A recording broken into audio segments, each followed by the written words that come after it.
Hello Laker Nation, my name is Edwin Garcia and welcome back to another edition of Lakers Takes. Today I'm discussing what the Lakers can do to improve with what's left of the season. Before we do that, I need you to do me a favor and like and subscribe to my channel. This channel is just getting started and your help is needed and much appreciated. So if you haven't done so already, please subscribe. Alright, let's get into the video. This season has been one of the most challenging the Lakers have had in quite some time. LeBron and AD have both missed over 20 plus games. Other key starters such as Marc Gasol and Dennis Schroeder have missed significant time due to health and safety protocols.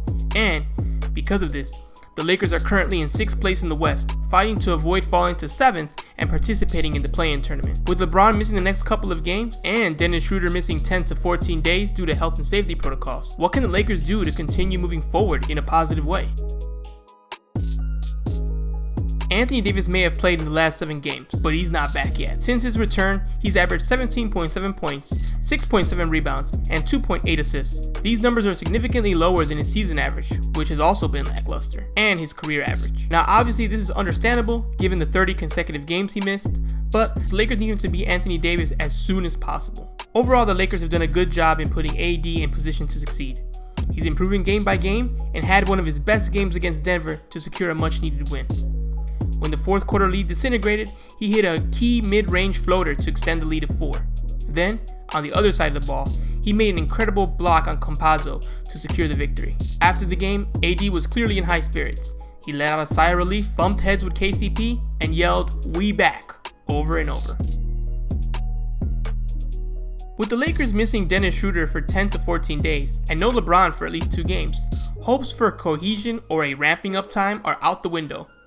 It is likely that the starting lineup for the Lakers' very first playoff game will have a woeful amount of time ever on the court at the same time.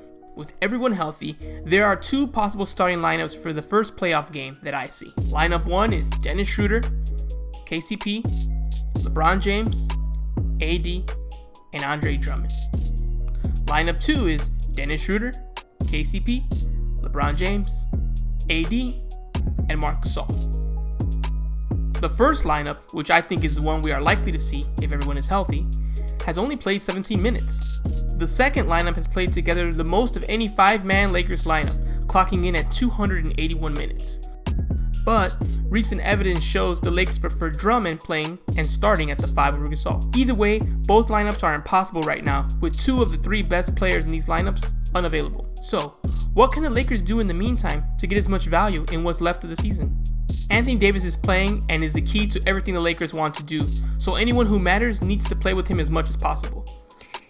If the Lakers are dead set on using Drummond and nothing will change their mind, then he needs to work with AD as much as possible so they can build chemistry. KCP will likely play a lot of minutes during this playoff run, so he needs as much time with AD as well. THT played very little last year, but this year he's been a key rotation player. He needs to keep playing and working on his chemistry with AD on the pick and roll. The Lakers still have question marks on players like Marc Gasol, Wes Matthews, Montrezl Harrell, and Ben McLemore. How much will these players play? Who matters most from this group? In a 4-point game during the fourth quarter, which of these players will get some run? Obviously, situations matter when answering these questions, but putting these players in these situations now can give you a bit more data to go by for the playoffs. Health is the most important aspect of not just basketball, but life. We all know this, but we still neglect it.